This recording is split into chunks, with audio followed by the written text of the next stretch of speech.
With a third of the school year already gone, students are looking to either continue their academic success or work to improve their grades. Here at PNN, we want to know what goals people have for the new trimester and what do they want to improve from the first trimester. I'm looking to improve how hard I focus and the effort I put into my schoolwork. Some goals that I'm looking towards the next trimester. I would definitely say trying to get my grades up, try to stay more focused. I feel like the first trimester I was focused, but I wasn't as focused as I could have been. So I would try to get that up more. With the new trimester coming, as we start, that also means that the football season's like getting towards the end. I'm a football player, you see I got my jersey on. But yeah, that means the season's coming, the season's ended. I hope I can force myself to focus on academics some more. So, get way better grades this trimester. Seeing how my classes are, I'm expecting, at least 3 A's. And my goals, just raise my GPA significantly, basically. I think, I definitely got to try and, get more sleep in. I ain't go to sleep till 1 this morning. So I definitely need to try and get more sleep in. That way I can stay more focused. Since the season's coming to an end, I'm going to have a lot more free time. So, going home, studying, making sure I got 0 missing assignments, stuff like that. So just bringing my focus up. That's all I'm planning to do to get. I'm working on bringing up my grades and just, my GPA overall. This trimester, my swim season started, so I'm looking to hopefully keep that balance between swim and school. The things that I want to improve from last trimester would be my grades. What I'm going to do is, obviously I'm going to work hard. I'm going to make sure I do all my work and get at least better than what I did last trimester. And it'll make my parents happy too. I'm looking to improve how hard I focus and the effort I put into my schoolwork. One thing I would try and improve would definitely be trying to get around the school quicker, seeing that this is a huge school and there's a lot of people. I'm not trying to get as fast as I can, but I'm trying to get to school quick. I'm trying to get to the class quick, that way I'm not tardy.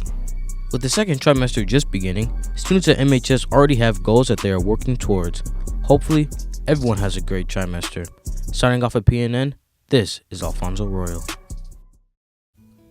Staff here at MHS are very familiar with the regular school years, but some staff in the central part of Indiana actually have a different school calendar called the balanced school year.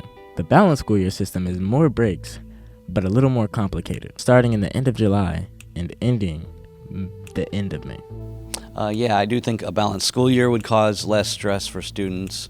I think having it spaced out that way, it would be a time management issue for some students, so that's what I'm worried about. But I think overall the question is just less stress. Yes, I think it would cause less stress. I'm really conflicted on which one I like best because right now, while the school year can be kind of tough, that summer break is definitely nice, and I know most people would probably agree with that. And it's really hard to imagine not having that. So I do like that, but I think that after an adjustment and getting used to it, I do think that having things, as a balanced school year could actually end up being really nice. That's a very tough question. I don't think it's going to eliminate that much stress as everyone thinks, because with a regular school year, to divide between each refresh the school year, if you're going for second grade or sophomore to junior year, you have that 3 month of summer break where you don't need to think about school at all. But with the balanced school year, it's like a month in between. So it's not that not that much break, but you're gone for so long. How are you able to retain all that information if you're continuously gone and go and gone and go? So a balanced school year, I think it can be beneficial for the students. But at the same time, it can cause stress because then they don't have as many times off. But they will have breaks, so at the same time, you'll have more breaks, you'll have more time to hang out in the winter. And then also, you have those winter breaks that you don't normally get, and you won't be as stressed because you have more time to, have more time time off? I think I would rather have my days spread out just because of the fact that I coach and I spend a lot of time here anyways. So I think having them spread out would be less, I think, stress for the kids. I think the kids might like it more because it gives you a couple more breaks in between trimesters and things like that. It will have a longer fall break, a longer spring break, a lot more breaks in between, where I think stress-wise, I think it'd be better for students. Yeah, I do think that the balanced school year would be better for retention of information. We have data and statistics out there that show that there is learning loss over the summer. Most of us, my own kids included, me included, were not really focused on keeping our academics up over the summer unless you're in summer school. So, we kind of do watch those reading scores drop off, math drop off. A lot of education is use it or lose it, and when we're not using it over the summer, we do see that retention go down. So I think having a balanced school year where we are going throughout the year and maybe just getting tiny breaks, little brain breaks instead of big giant ones, would definitely be beneficial for helping us retain information. And then also I think that we could learn more information instead of having to start every year by going back and reviewing things that we learned before. As far as students retaining information on a balanced schedule, I think with anything else, with it being a longer period of time for them to work on it, I think in the long run that would help kids retain more information, just because they got a little bit more time. They'll have more weekends and things like that to kind of learn it. Now, whether students will do it or not is another story. So I think only time will tell. I know that some places, I think in Indianapolis, has somewhat of a balanced schedule, but and it seems to work down there. So I don't know. It would have to be, I think, a person by person. And I think, like I said, people don't like change, and there might be some students that might feel like, oh, I don't know if I want to give up my summers and things like that. But overall, I think it will help, but it's kind of hard to say until we kind of experience it. Staff and administrators had different opinions about balanced versus regular school year. However, I believe that we're sticking to the regular one. Signing off from PNN, I'm DeMarco Easter. With the 2023-2024 boys basketball season just getting underway, both players and coaches are excited for this season to begin with new additions in combine. I'm Coach Pritt, coach here at Merrillville Basketball. I'm a varsity assistant coach. I've been coaching here for 7 years now, 5 of which have been directly under Coach Bo Patton. We've kind of been together since his start. So yeah, been here a while. I played basketball my whole life. I actually graduated from Merrillville in 2002. Played basketball while I was here, played a little bit in college, so it was always a passion I had, and when I got the chance to become a coach, I jumped at it. So to kind of focus on our strength and conditioning and keeping guys healthy this year, this off season we kind of worked really hard on a weight training program. So once the season ended, we got our guys in the weight room with Coach Willard. He's done a really good job in helping us kind of keep our guys in the weight room and develop those programs. So shout out to Coach Willard because he's helped us out enormously along the way.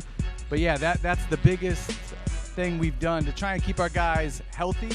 If they're strong, if they work hard, it's gonna lead to better health along the way. We've also started to allow our guys to kind of rest a little bit. We're not going hard every single practice. We have some practices we go a little bit lighter. So yeah, it's definitely helped us lead to our guys getting bigger, stronger, faster, and less injuries along the way.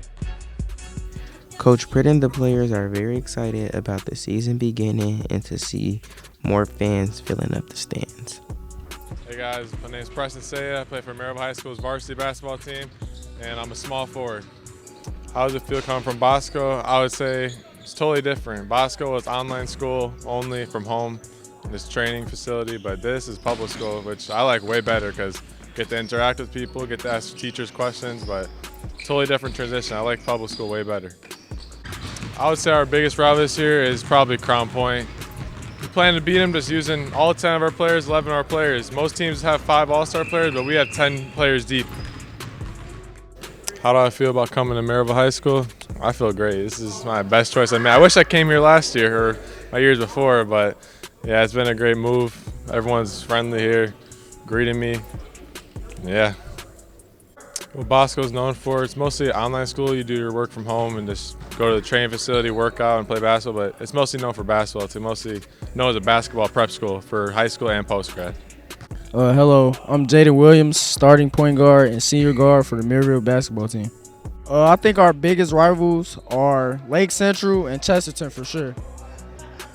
We plan to beat them by being way more aggressive than we've been. Make sure our guys are hitting their shots in their spots, talking and huddling when we can. My name is Shamar Matthews. I'm a senior and I'm a point guard. I think our biggest rival is Lake Central. I think we plan to beat them by playing defense, executing plays, and scoring the ball in transition. So I think the way we can kind of get more fans to come out and watch us and kind of fill our fan section is winning. I think winning cures everything, especially when it comes to something like that.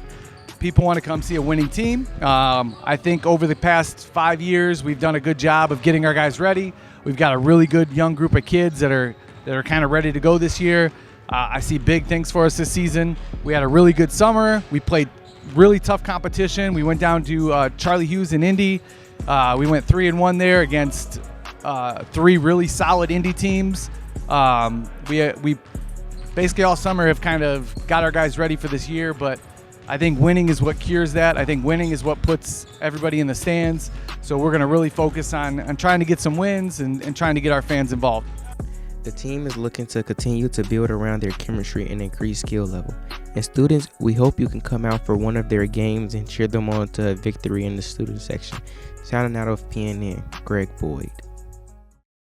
For today's PNN episode of mine, the topic is about movies and or TV shows. I've asked people at school about their favorite pieces of media and movies that they consider classics. This time I've gathered more people and asked lengthy questions to keep the entertainment flowing and the audience engaged. Movies have been around for decades, and there are multiple movies that can be considered classics to many people. A number of MHS staff and students revealed their favorite movies from their childhood or ones they have seen more recently. First, I discovered what movies people at this school watched growing up and why those specific movies. I have a bunch of movies that I watched with my family, so it's very hard to narrow down one of them. But so far, one of them that is themed for what's going on right now for fall is Nightmare Before Christmas, and morely because it was just great animation and it took years to make. The efforts that they put into it, there was rarely any mistakes, and it was just really good. My favorite movie growing up probably was a movie made back in the 1980s, and it was called Smoking the Bandit, and it was with Burt Reynolds and Jackie Gleason. And it was kind of a comedy, and it was a long chase from one state to the other, and I kind of like the antics and the way it was written and the photography and how it was filmed. So I think Smoking the Bandit probably was my favorite movie growing up. I really liked the Hunger Games growing up. It was one of my favorite movies. I really liked the books. I like learning about I like the revolution aspect, like the survival, how Katniss survived the Hunger Games, how she won, the whole romance between her and I forget his name honestly, but how they attempted to kill himself. I really liked that. My favorite movie growing up, I gotta say it was probably like Sponge Out of Water or something like that.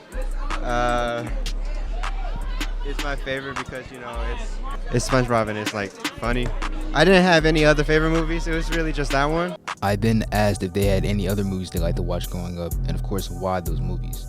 A lot of them, The Polar Express, a lot of cartoons as well. I grew up watching a lot of them. There was also realistic movies like Flubber by a lot of different actors and everything that I grew up watching. And morally, it just was very good story plot and linings, and also having a very fun time with my siblings. Some of the other movies I enjoyed watching when I was growing up, I was a big fan of old black and white comedies, and most of those were made back in the 1930s, and there is a film made by the Marx Brothers, and was called A Night at the Opera. And it was your old time type of comedy, a lot of sarcasm, and it was enjoyable to watch. There was no profanity, there was no nudity, anything like that. It was good, clean, wholesome comedy, I guess you could say. So I think those old black and white movies had a lot of following, and people really enjoyed watching them. I didn't really have any other favorite movies growing up. I didn't watch a lot of movies. I more like shows. I mean, there were some like horror movies, but never really was my favorites. I like shows more. Slightly off topic question, but I still managed to ask some people if they're more of a movie person or a TV show person. I think I'm more of a movie person. I like being able to relax and sit down and watch a movie from beginning to end. The TV shows that are on today, they seem to stretch out a lot longer, and if you miss an episode, you kind of get lost. So I'm more of a movie person, I believe. I'm more of a TV show person because it gives me more to watch over time. I like connecting to a story. I don't like just having it for an hour. I'd rather watch it through like months. I'd rather like watch it over time, have not just one viewing. I'd rather have like that replay value. I'm a movie person. I really enjoy movies like action and stuff like that. That's a difficult one because they're both really good. It's just that depending on how long the movie is, they have to shorten it to fit all of it in. But with a show, they can continuously do it, but they have to have each different plot and continue from the same point of view from the beginning. So it's kind of hard, but I'd consider myself more of a movie person because it just more really gets straight to the point, and they can make a part 2 to the movie, but they also have to have a finishing end to part 1. I also asked if they would rather watch only TV shows or movies from now on. I think I enjoy watching movies more at this stage of my life. It's a good time to relax on the weekend, and to watch a movie is pretty enjoyable. TV shows these days, I don't quite understand the comedy that is projected, and I like to pick and choose what I like to watch. So movies are something I'd much rather watch. I'd rather have movies than a TV show because in movies it's more of an action pack. I think I'd rather watch more TV shows because it's just a lot more to watch other than movies. Like movies sometimes have sequels, but you're done with it in about a day if you want to like binge it. While shows, you could take like a couple weeks to watch it all. Ooh, that's hard. I would rather watch shows because those are prolonged and I can just wait my time to watch the next episodes that are coming out, and it's just longer than movies. Like, for example, Stranger Things, that each episode is like half an hour, and it just went on for, I think, 4 seasons. But it was just really good, and it was something that kept me on the edge of my seat every episode. Today's interviews have definitely went well. There haven't been any major differences between the answers given. A lot of people like movies. Regardless of any age or gender, people can still like the same movies even if there are physical or emotional differences. Again, this is Amari from PNN, signing off.